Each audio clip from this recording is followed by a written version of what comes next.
ఎందుకంటే ఇంత పెద్ద తుఫాను జరుగుతుందంటే కనీసం ఒక నాయకుడిగా, ఒక ప్రభుత్వం తరపున కానీ, ఒక నాయకుడు కానీ, ఒక ఎంఆర్ఓ ఆఫీస్ నుంచి కానీ ఒక్క మనిషి వచ్చి అయ్యా ఇంత పెద్ద తుఫాను జరుగుతుంది, మీకు ఇలాగ మీరు నదిలోకి వెళ్ళకూడదని ఒక్కరు వివరించిన వాళ్ళు లేరు.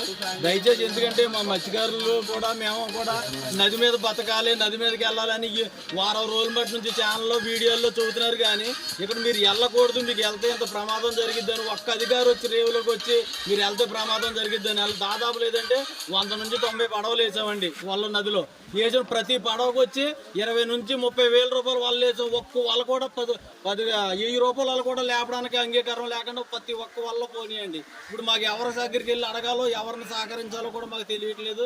దయచేసి మాకు సహకరించండి. దాదాపు లేదంటే 4-5 పడవలు పగిలిపోయినాయి. ఆ పడవ ఖరీదు వచ్చి 1,50,000 ఖరీదైంది. ఆ పడవ పగిలిపోయినాయి. దాదాపు లేదా డ్యామేజీలు అయితే 5 నుంచి 10 పడవల దాకా పగిలిపోయినాయి. మొత్తం చిన్న చిన్న డ్యామేజీల కింద దాన్ని మీరు గవర్నమెంట్ దృష్టిలో పెట్టుకోండి. మా తుమ్మలపాలెం మత్స్యకారులకి మీరు దయచేసి మీరు ఏదైనా సహకరిస్తే మీ పేరు చెప్పుకుంటాం. ఎందుకంటే ఎవరిని విమర్శించట్లేదండి. ఎందుకంటే మేము ఏ పార్టీకి చెందిన వాళ్ళని కాదు. దయచేసి ఎందుకంటే మేము మత్స్యకారులు, గంగపుత్రులు, నది మీద బతికేవాళ్ళు. మాకు ఏదైనా మీ ప్రభుత్వం ద్వారాగా మాకు సహకరిస్తే మీ పేరు చెప్పుకుంటాం. ఎందుకంటే చంటి పిల్లలతో ఉంటున్నాం, భార్యాభర్తలు వెళ్ళి పడవల మీద బతుకుతున్నాం.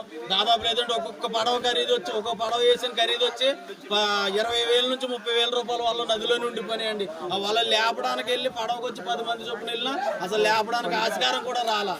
మా ఊరి నాయకులు, ఇదిగో మా ఊరి పెద్దల తరపున, మా యూనియన్ తరపున నిలబడి మాట్లాడతాం. దయచేసి మీరందరూ పేరు పేరున ఎంతమంది అయితే నాయకులు ఉన్నారో అంతమందికి మేము నమస్కారాలు పెట్టుకుంటాం. ఎందుకంటే మేము ఆడపిల్లలతో పడవల మీద బతికి వెళ్ళాం సార్. మా మీద మీరు కడుపులో ఏదో పెట్టుకుని మమ్మల్ని అన్యాయం చేయకుండా మాకు వచ్చేది ఏదైనా ఉంటే మాకు సహకరిస్తారని అందరినీ మనం చేసుకుంటూ, ఎందుకంటే మీరు అధికార దృష్టిలో మేము పెట్టాలి కాబట్టి ఈ ఛానల్ ద్వారా మాట్లాడుతున్నాం. ఎందుకంటే మీరు గవర్నమెంట్ ఎంఆర్ఓలు ఉన్నారు, మళ్ళీ మినిస్టర్లు ఉన్నారు, ఎమ్మెల్యేలు ఉన్నారు, అందరూ ఉన్నారు. మీరు తంచుకుంటే మాకు వచ్చే దాంట్లో 10 రూపాయలైనా మా చేతికి వస్తుందని మేము తెలియపడుతున్నామండి. ప్రతి ఒక్క కుటుంబం దాదాపు లేదంటే ఇక్కడ 180 కుటుంబాలు ఉన్నాయి సార్. దాదాపు 100 పడవలు ఉన్నాం. ప్రతి కుటుంబం నష్టపోయింది సార్. ఒక్క పడవ లేదా ఒక్క కుటుంబానికి అది ప్రతి కుటుంబం. ఎందుకంటే ఒక అధికారి వచ్చి మీరు వెళ్ళొద్దు అని రేవులోకి వచ్చి ఒక మాట చదివితే అందరూ ఆగిపోతుంది సార్. కానీ ఒక్కరు కూడా చెప్పలేం మాకు. దాని గురించి మేము ఇలా మాట్లాడడం వచ్చింది. మీరు అందరూ మనసులో పెట్టుకుని మా అందరినీ ఒక్కరిని కూడా మిస్ అవ్వకుండా అందరినీ గుర్తుపెట్టుకుని అందరికీ న్యాయం చేయాలని మనం చేసుకుంటాం. రాత్రి జరిగిన తుఫాను వల్ల చాలా తీవ్రమైన నష్టం జరిగిందండి.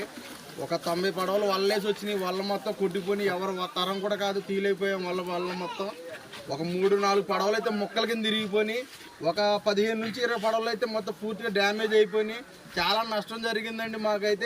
మాకైతే కౌరు కూడా ఎవరు పెట్టలేదు. గవర్నమెంట్ నుంచి కానీ, మండలం నుంచి కానీ, స్టేషన్ నుంచి కానీ, ఫిషరీ డిపార్ట్మెంట్ నుంచి కానీ మా దగ్గరికి వచ్చి ఇలాగ మీరు ఏటలకు వెళ్ళొద్దు, మేము తుఫాను వస్తుందని ఒక ఆదేశం ఇచ్చిన వాళ్ళు కూడా ఎవరు లేరు. తెలియక మేము ఎప్పుడు మామూలుగా క్యాజువల్గా ఏటలకు వెళ్ళిపోయారు అందరూ. వెళ్ళిపోయిన తర్వాత వల్లేసి వచ్చేసాం. వచ్చిన తర్వాత రాత్రి 11:30-12 గంటల టైంలో ఈ తుఫాను వచ్చి తీవ్రమైన నష్టం కలిగింది. మాకు ఈ ప్రభుత్వం సాయం చేయాలని మరి కోరుకుంటున్నాం సార్.